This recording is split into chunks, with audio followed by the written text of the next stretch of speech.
Hello everyone, this is Sudhir Singh. आप सभी का हमारे यूट्यूब चैनल सुधीर ट्यूटोरियल्स में स्वागत है। Hope that you all are fit and fine. इस पैंडमिक में सभी लोग काफ़ी परेशान चल रहे हैं, वैसे मुझे मालूम है, but be careful and stay at your home. तो आज हम आपके लिए वीडियो लेकर आए हैं कि हाउ टू मेक नोट्स। मैंने देखा मेरे कमेंट सेक्शन में बहुत सारे ये कमेंट आए हुए हैं कि भैया हमें बताओ कि कमेंट में आए हुए हैं कि कैसे नोट्स बनाए जाएं। तो इसलिए आज मैं ये वीडियो अपलोड करूँगा कि हाउ टू मेक नोट्स।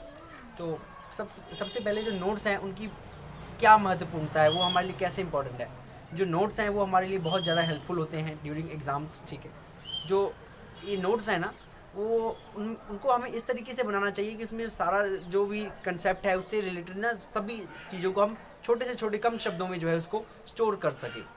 तो उसको सबसे पहले, इससे पहले मैं ये आगे का बताऊं उससे पहले एक रिक्वेस्ट है तुम लोगों से कि प्लीज़ इस वीडियो को शेयर कर दीजिए ताकि ज़्यादा से ज़्यादा बच्चे जो हैं इसको देख करके इसे सीख पाएँ कि कैसे नोट्स बनाए जा सकते हैं। और इसको सब्सक्राइब कर लीजिए आप लोग, ताकि हम लोग आगे जितने भी वीडियोज़ लेकर के आएँ तो आप लोग तक पहुँच जाएँ, आपको पता लग जाए। प्लीज़ ये रिक्वेस्ट है मेरी। तो आगे हम बात कर रहे थे कि कैसे नोट्स बनाने हैं। तो नोट्स में जो है कम शब्दों में ज़्यादा से ज़्यादा जो टॉपिक है वो उसके अंदर होना चाहिए, और अच्छे नोट्स की यही पहचान है।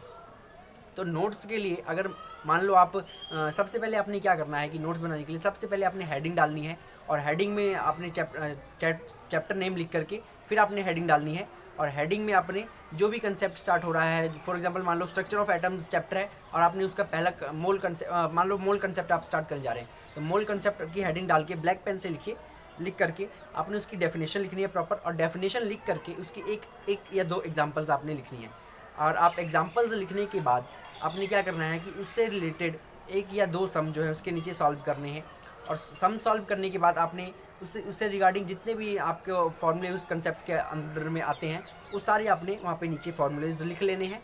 और लिखने के बाद में आपने क्या करना है कि उसमें जो भी इम्पोर्टेंट क्वेश्चंस आपको लगते हैं कि ये अकॉर्डिंग टू एग्ज़ाम इम्पॉर्टेंट है, उसको आपने क्या करना है कि आपने उसके नीचे जो है टाइप कर लेना है, आपने लिख लेने हैं उनको।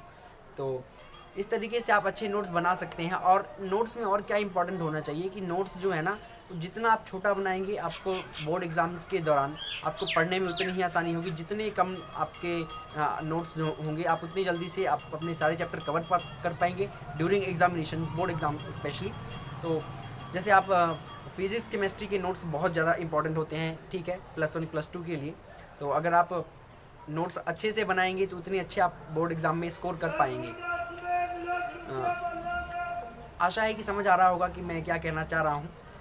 आप लोग जितने अच्छे से, मतलब कहने का कुल 100 बात की एक बात ये है कि जितने अच्छे नोट्स होंगे आप उतने अच्छा स्कोर कर सकते हैं, क्योंकि ड्यूरिंग एग्ज़ाम्स वो इतनी मोटी मोटी बुक्स जो हैं वो पढ़ पाना इम्पॉसिबल है। तो उसके लिए ही नोट्स बनाए जाने चाहिए। और नोट्स में हर एक चीज़, हर एक टॉपिक को लिखा जाना चाहिए, बट इन स्मॉल वर्ड्स, इन बहुत ही मतलब शॉर्ट करके उनको लिखा जाना चाहिए। ये नहीं कि बुक में, अगर आप बुक पढ़ते हैं, मान लो बुक में लिखा हुआ है कुछ भी कि डैश कुछ भी मान लो लिखा हुआ है बुक में, तो ये नहीं है कि आप उसका सारे बुक को ही उसमें टाइप कर दो। सारी बुक नहीं टाइप करनी है, उसमें से जो भी आपको इम्पोर्टेंट लगता है डेफिनेशंस वगैरह उसको लिखना है बस, और नीचे एग्जांपल्स लिखनी है बस।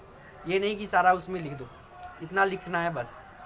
इसी तरह से इतना करने के बाद आपने क्या करना है कि सेकंड नंबर डाल के अगला टॉपिक आपने हेडिंग डालनी है। हेडिंग डाल के डेफिनेशन के बाद में उसकी जितने भी, अगर आप उसके एग्जांपल लिखे, उसकी अगर टाइप्स हैं तो नीचे आप टाइप्स लिखो, टाइप्स लिख के उसकी एग्जांपल्स वगैरह जो हैं वो लिखने के बाद में आप, उसके बाद आपने क्या करना होता है कि एंड में सारे चैप्टर से आपको जितने भी इंपॉर्टेंट क्वेश्चंस लगते हैं उनको आपने एंड में एक पेज में वो सारे इंपॉर्टेंट क्वेश्चंस जो है लिखे होने चाहिए। वो सारे इंपॉर्टेंट क्वेश्चंस लिख के आप उसको जो है सॉल्व करने की कोशिश करो। सॉल्व करके उसको अपने नोट्स के साथ ही रखो, जो आपको लगते हैं कि पेपर में आ सकते हैं, एग्ज़ाम में आ सकते हैं। इससे आपको जो है पेपर के दौरान आपको ढूंढने की ज़रूरत नहीं पड़ेगी। तो फॉर एग्ज़ाम्पल जैसे आप JEE के एग्ज़ाम देंगे तो उसमें भी आपको, जैसे आप मान लो फर्स्ट चैप्टर ही है हमारा, फर्स्ट चैप्टर अगर केमिस्ट्री का आप करते हैं तो अगर उसके नोट्स आपके पास होंगे और आपने उसको सॉल्व किया होगा एक आधी एग्जांपल्स वगैरह उसके साथ में, तो जब आप नोट्स पढ़ेंगे तो आपको जल्दी आसानी से वो समझ आ जाएगा और आप उसको जल्दी समझ पाएंगे। पर अगर आपने नोट्स नहीं बनाए होंगे तो आपको सारी बुक पढ़नी पड़ेगी।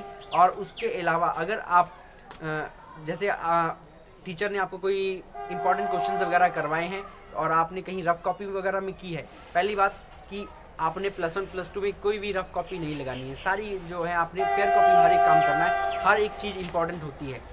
और जो भी क्वेश्चन आपने दिया अगर आप रफ कॉपी में उसको लिखते हैं तो आपके साथ क्या हो सकता है कि अगर मान लो आपको कोई क्वेश्चन नहीं आता था, आपने रफ कॉपी में उसको किया था और जब आपको टीचर से पूछने की बारी आई, हो सकता है वो आपको ना मिले। तो इसलिए उसको अगर आप फेयर कॉपी में रखेंगे तो आप उसको सर्च कर सकते हैं ईजिली और उसको मार्क वगैरह करके आप इजीली उसको जो है फाइंड कर सकते हैं। तो इस तरीके से आप नोट्स बना सकते हैं। आशा करता हूँ कि आप लोगों को मेरी ये वीडियो जो है पसंद आई होगी, तो इसको प्लीज़ लाइक शेयर सब्सक्राइब कर लीजिएगा। Thank you, thanks for watching.